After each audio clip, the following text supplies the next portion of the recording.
He's drinking his water. Is he over there drinking his water, Pam? For real? Yeah. He's drinking his water on his own. Yeah, he did. He stuck his beak in it. Yep. Good.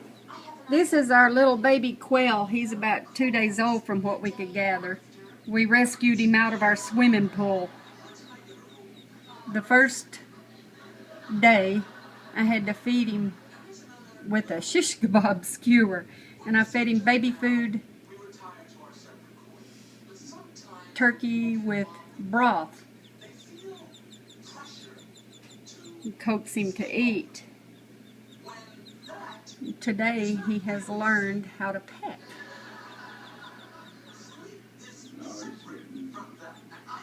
We went today because he got a little active and almost got out.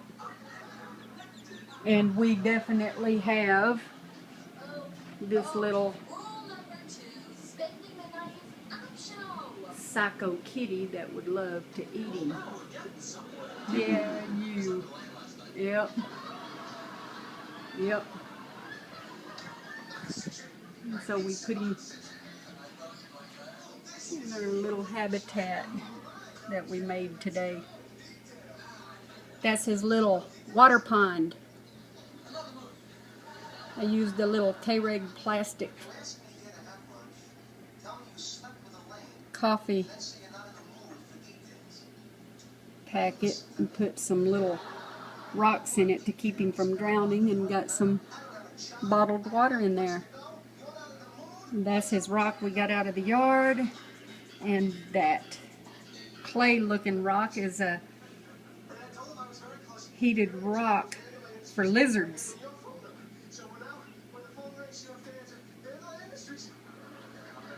We don't have to have a light or an incubator or nothing on it. This is his little habitat. And see, he likes that little rock. Yeah.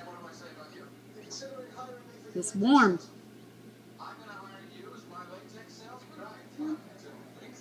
That's his little habitat.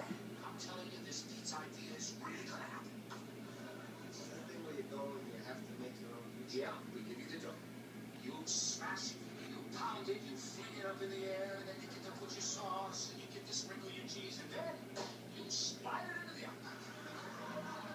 You have to know how to do it. You can't have people shoving their arms into a 600-degree oven. It's all supervised. Just used to regular village square. The faces inspired.